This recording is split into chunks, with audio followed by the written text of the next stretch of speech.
ஓம் ஸ்ரீ மகாபெரிவா சரணம். ஸ்ரீ குருபியோ நமக. மகாபெரிவா மகிமையில் இன்றைக்கி ஒரு அருமையான அனுபவம் தான் உங்கள் எல்லாருக்கிட்டேயும் சொல்லலான் இருக்கேன். மயிலாடுதுறைக்கு பக்கத்தில் ஒரு கிராமம் கோழிக்குத்தின்னு பேர். அங்கு ஹாலாசிநாதன் சரஸ்வதிங்கிற தம்பதியர் வாழ்ந்து வந்தார். பெரியவா கிட்ட ரொம்ப ஒரு பக்தி. அப்பப்போ தரிசித்து வருவதோடு எந்த ஒரு பிரச்சனைனாலும் பெரியவா கிட்ட நேர்லேயோ அல்லது வீட்டில் அவரோட திரு உருவப்படம் முன்னாடியோ முறையிட்டு அருள் பெறுவது வழக்கம். ஒரு முறை ஹாலாசியம் தன் குடும்பத்தோட காஞ்சிபுரம் போய் மகா பெரிவாளை தரிசனம் செய்தார்.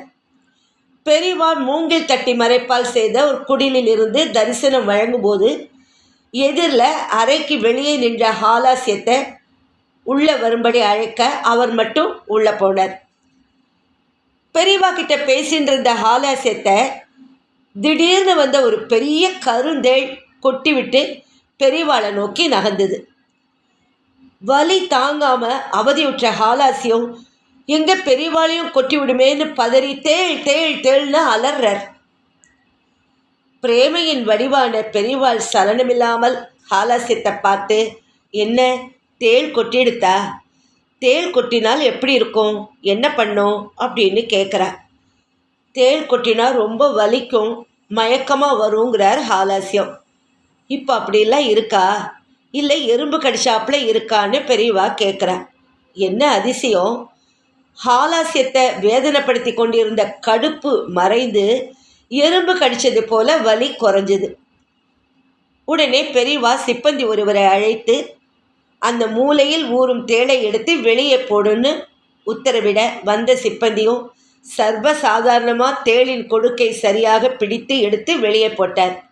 இதை கண்ட எல்லாருக்கும் உடம்பு வேர்த்துது. மகான்கள் சன்னதியில் விஷ ஜந்துக்கள் கூட தங்கள் இயல்பான தன்மையை இழந்து நல்ல குணம் பெறும் போலும். இந்த உண்மையை நிதர்சனமாக கண்ட எல்லாரும் ஆச்சரியப்பட்டு போனார்.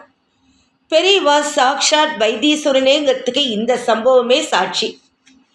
அன்னையிலேருந்து ஹாலாசியத்தின் ஊரில் யாருக்காவது தேள் கொட்டினாலோ விஷக்கடி என்றாலோ அவருடைய வீடு தேடி வர ஆரம்பித்தார்கள்.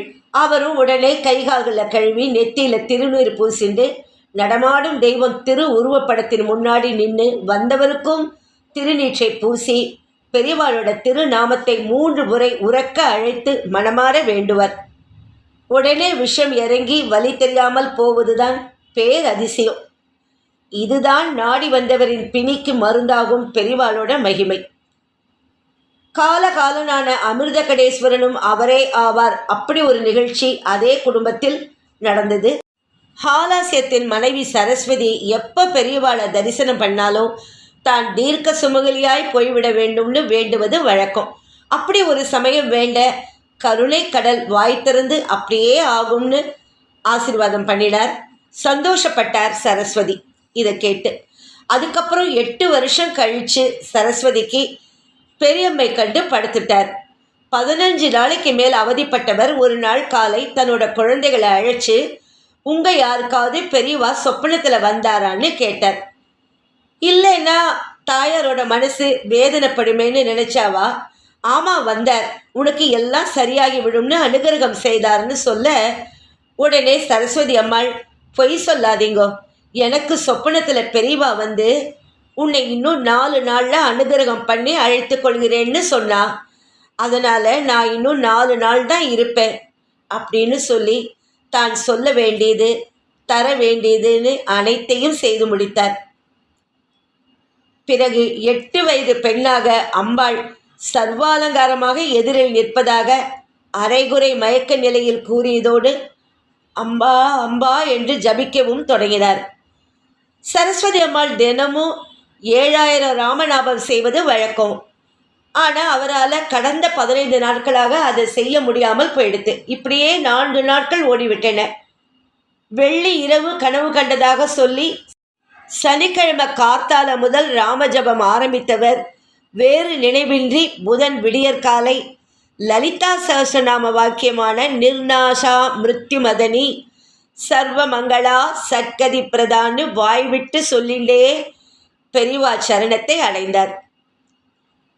பெரியவா கிட்ட பொருள் வேண்டுவோர் பொருள் பெறுவார்கள். பேரருள் முக்தி வேண்டுவோர் அதுவும் பெறுவார்கள். இது இந்த அனுபவத்திலேருந்து நமக்கெல்லாம் தெரியறது இல்லையா?